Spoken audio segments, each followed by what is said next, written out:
Hello and welcome to this version of the Brandsight podcast. My name is Elisa Cooper. I'm here with Matt Serlin. And today we wanted to spend a little bit of time talking about some of the recent results from our second annual domain management survey. And in particular, we wanted to cover some of the areas of the survey that we didn't touch on either in our blog post or in any of the articles. And we wanted to start off talking a little bit about a question that we get asked quite a bit, and it's a question about where should domain names be managed?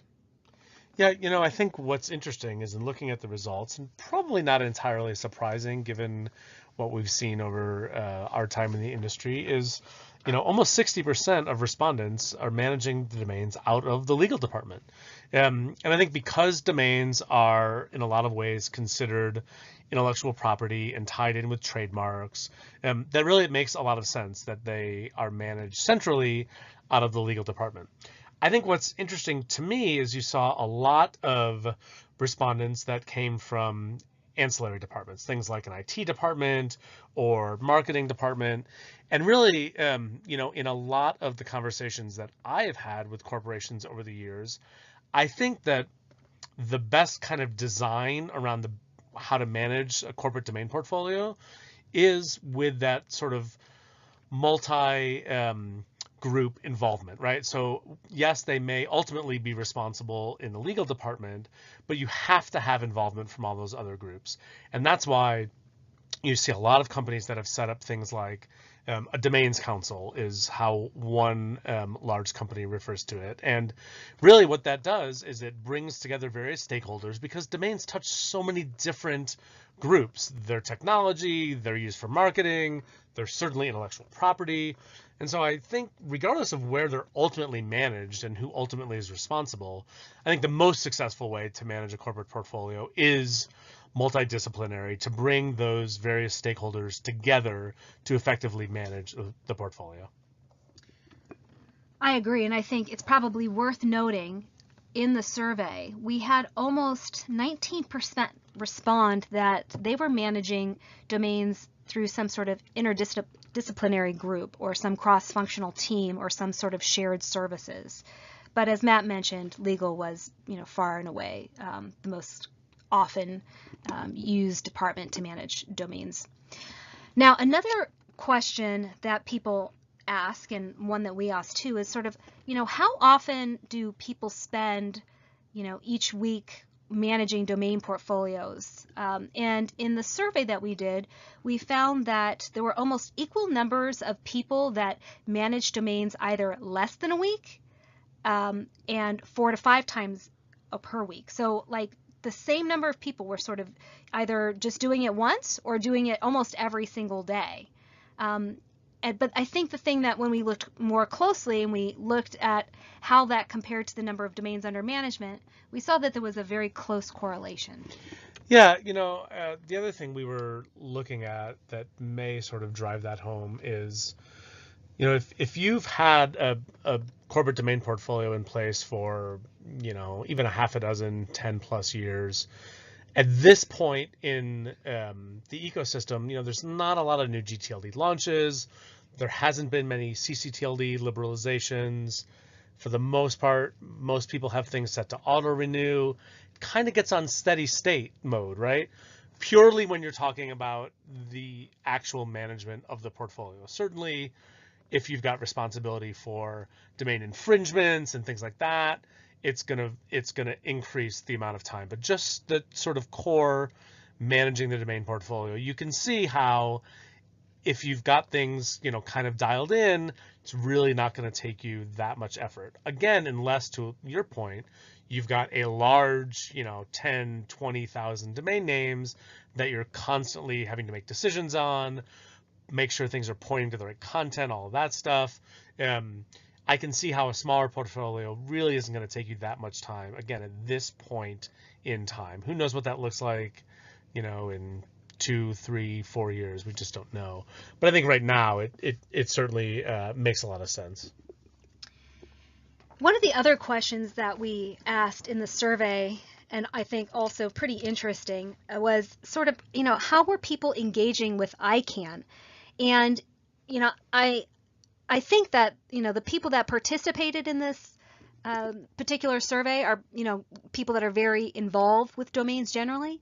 And even given that, the percentage of people that were actively participating was, less than 10%. So, not many people were sort of actively participating in working groups. Now, the number of people that were part of, a constituency, either the business constituency or the IPC, the intellectual property constituency, that number was, a little bit higher, 16, 17%. However, when you look at the number of people that are actually actively following what is going on, it's very high. Just over 70% of people, domain professionals, are actively watching what's going on.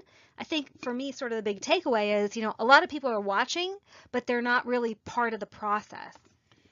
Yeah, I mean, the reality is, at any given time, and certainly right now with a lot of the work that's going on at ICANN in regards to who is and the expedited policy development process, just the sheer volume of activities that are going on, the review teams, the policy development groups, things like the brand registry group that are very active and engaged, it really could be a full-time job to immerse yourself in that environment.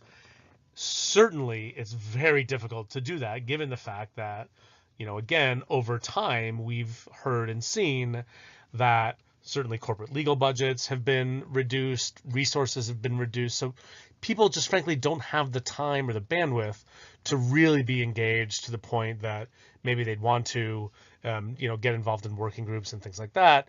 So I think they're trying their best to follow all of the developments, but it's really hard to get deeply involved in this stuff at this point. And that's why I think the work that we do in terms of going to these meetings and bringing back and trying to distill for people really, to be able to take a 4 or 5 hour meeting and to distill it down to the most important, relevant pieces of information that corporations need to be aware of, I think is critical, because just the sheer volume of activity is really daunting. All right, so there was one other question that I wanted to spend a little time talking about, and that was a question that we asked regarding whether or not managing domain portfolios has become more difficult. And interestingly, there were people who felt that, it had become much more difficult over the last year. That was about 7 or 8% felt that it had become much more difficult. It was close to 45% who felt that it had become a little bit more difficult. But interestingly, it was 33% that felt that it had stayed the same. And in fact, there was about 13% that felt it had actually become a little bit easier to manage domain portfolios in the last year. Yeah, I mean, again, I think just in looking at, things like new GTLD launches and CCTLD liberalizations, there hasn't been a ton of those. So I can sort of see on one hand why that makes sense. On the flip side, obviously, we've had the impact of GDPR. But, if you're, again, just kind of managing the day-to-day portfolio and you're not doing a lot of enforcement, your company hasn't done a lot of acquisitions where you're trying to piece together what another entity owns, and having difficulty running into registrant information and who is, I can sort of see that. It makes sense to me how people would think it stayed the same or maybe gotten a little simpler. Again, I think your level of engagement and your level of activity just in managing the portfolio in general, I think if you're more engaged and spending more time managing the portfolio, you're probably going to think it's gotten a little bit harder. If if you have the luxury to not have to spend that much time managing the portfolio, you probably think it's gotten the same or maybe a little bit easier. So again, just interesting to sort of see those insights bear out in the survey results that we got back. Yes, and if you have any interest in seeing the full result sets, please do not hesitate to contact either Matt or myself, and we can be reached at marketing@brandsight.com, and we will make sure that you get a copy of the full result sets. Again, I want to thank you for joining us for today's podcast, and as always, we appreciate you listening to us, And we hope that you have a great day.